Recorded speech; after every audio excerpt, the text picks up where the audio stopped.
Hello friend, this is Ryan Hicks of TalkToProfit.com, and today I want to talk to you about how to be grateful even when you have nothing to be grateful for.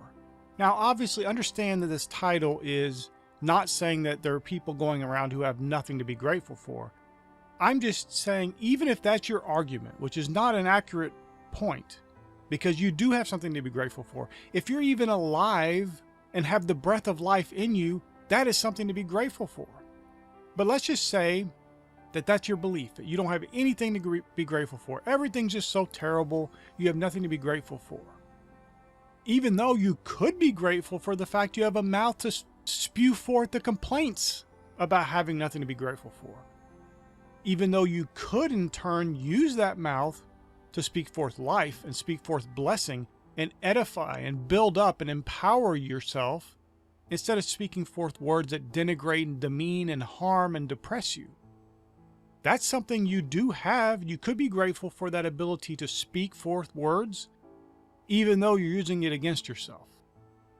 But let's say you have nothing to be grateful for. You just look at your life and you see a barren wasteland of good and an infinite smorgasbord of bad, trouble, and suffering. What if you could instead look to other people's lives and be grateful for the goodness of God in their lives? Okay, maybe you have nothing. What about other people? Do you know somebody who has a blessed life? They have good things going on for them? Can you be grateful for them? Can you be grateful for the blessings of God in their lives? You see, my friend, sometimes the biggest obstacle to gratitude and greater success in life is a mindset that is turned within and only focused on self. Self-absorbed is really the proper way of wording it. And when you're self-absorbed, you can't see all the goodness. You just get focused narrowly on your problems and completely bypass all the good that you do have. It may be little, and that's all right. But if you can't even look to your own good in your life, you say there's none, you can be grateful for the blessings that other people are experiencing.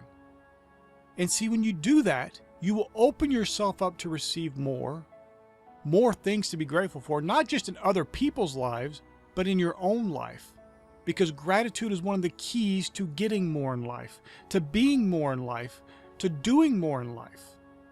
The ungrateful person sits around complaining and murmuring, spewing forth evil words and declarations of evil and negativity and how bad everything is. The grateful person, though, speaks forth words of life, blessing, edification, empowerment, and they receive more good and blessed things in their lives. And if you have very little right now, that's all right. That's not something to complain about. That's something to realize that you have a starting point, and it's going to be even so much greater when you see all the blessings of God in your life. When you start to see them just flowing into your life because you become a receptive vessel for those blessings by being grateful. When you're ungrateful, you stop up the windows of heaven. You shut them. You say, nope, none for me. No blessings for me. No good things for me. And then you open yourself up to time and chance, to random occurrences, to being a victim of circumstances in life. And that's not the way you should be living your life. You should be living your life empowered, speaking words of life, being grateful for the good things of God in your life. And if you can't be grateful for things in your life, you can be grateful for good things in other people's lives. There's no way you couldn't find somebody who has something good in their lives that you could be grateful for. But when you're coming from that place of gratitude, even if it's not gratitude about what you have because you just don't see it, you're blind to it, you open yourself up to receive more of the blessings of God. Instead of becoming that person blocked off from receiving the goodness of God in your life,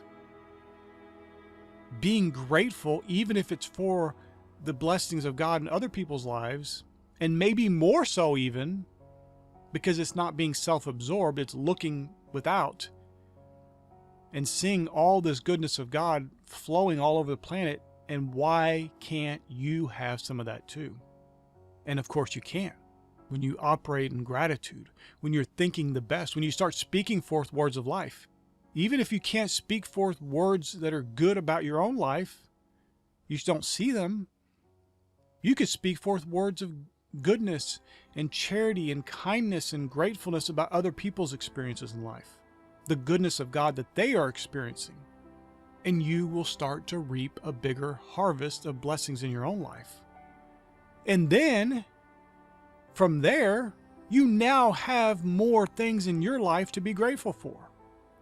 You can now truly, honestly, with integrity, be grateful to God for these new blessings you're starting to receive in your life. And it just builds upon itself.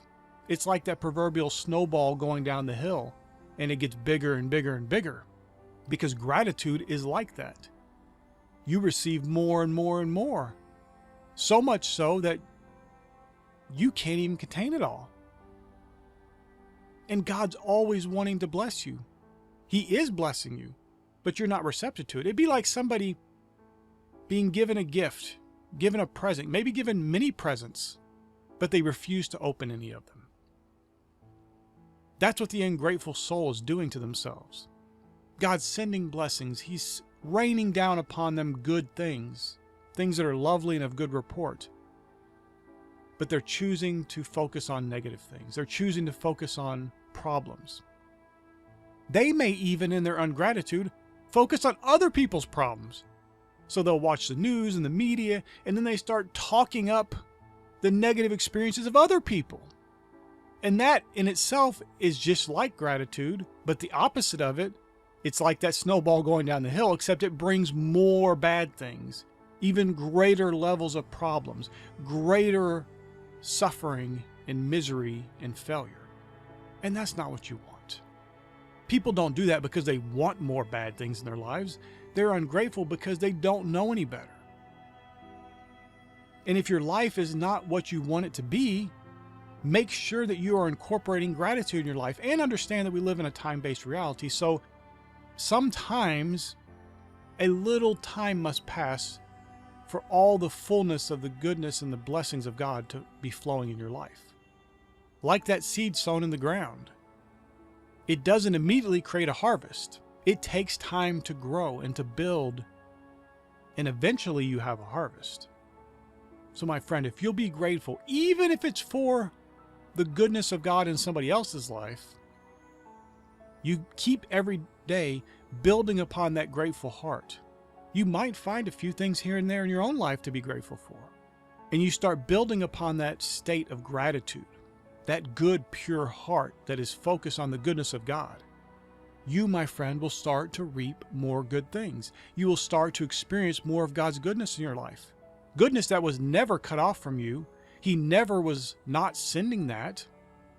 You just were not able to receive because you weren't in the grateful heart, the grateful mindset, the grateful vibration to be able to receive it.